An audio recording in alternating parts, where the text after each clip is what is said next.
Ok, imaginez, vous rentrez chez Starbucks, vous commandez un simple latte, et paf, 6 €. Alors pourquoi? C'est du café, du lait, un peu de sucre, ça ne devrait pas coûter plus cher qu'un sandwich. Et pourtant, chaque jour, des millions de personnes payent sans broncher. Alors, qu'est-ce que Starbucks met vraiment dans votre gobelet? Spoiler, ce n'est pas juste du café.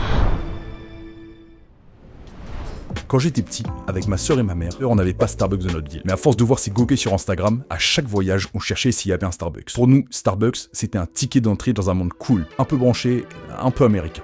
Le jour où j'ai enfin goûté mon premier Starbucks, j'ai été déçu.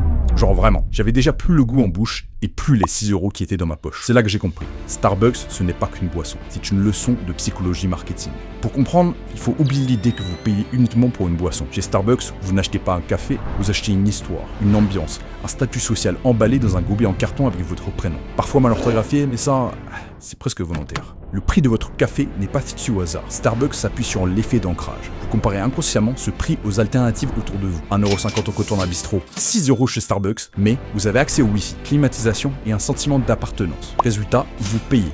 Parce qu'en réalité, vous n'achetez pas juste un café, vous achetez le droit de rester. Starbucks propose 3 tailles principales pour ses boissons. Le tall semble trop petit, venti paraît excessif, et le grande arrive comme le choix raisonnable parmi les deux autres. Cette architecture repose sur 2 mécanismes psychologiques puissants. 1. L'effet de compromis. Dans un trio de choix, la majorité des consommateurs optent pour le milieu. Chez Starbucks, grande est donc la taille la plus vendue, car perçue comme raisonnable entre trop petit et trop grand.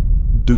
Tarification en palier rapproché. La différence de prix entre le tall et le grande et venti est volontairement faible, quelques dizaines de centimes, encourageant donc les clients à upgrader, mais sans regret. En créant 2 extrêmes autour de l'option désirée, le grande, Starbucks guide subtilement la décision d'achat.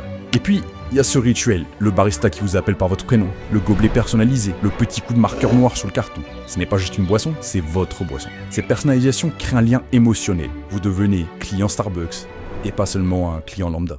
Prenons des exemples concrets. Starbucks dépense plus de 300 millions de dollars par an uniquement en design d'expérience. Une étude a montré qu'un client reste en moyenne 45 minutes dans un Starbucks et qu'en sortant, il a moins l'impression d'avoir payé un café et plus l'impression d'avoir vécu un moment.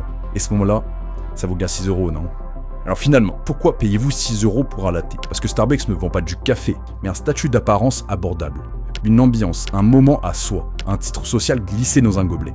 Les règles des 3 tailles, tall, grande et venti, est une stratégie subtile. Elle vous oriente vers la taille grande en vous faisant percevoir un bon rapport qualité-quantité pour peu plus de prix. Au final, vous ne payez pas que votre boisson. Vous payez le principe du choix maîtrisé. La prochaine fois que vous verrez ces 3 noms étranges sur le menu, souvenez-vous, le milieu, c'est la victoire marketing. Merci d'avoir regardé cette vidéo. N'hésitez pas à vous abonner à Alta pour plus de contenu dans le genre. Ça me soutient énormément et ça me booste dans mes prochaines vidéos.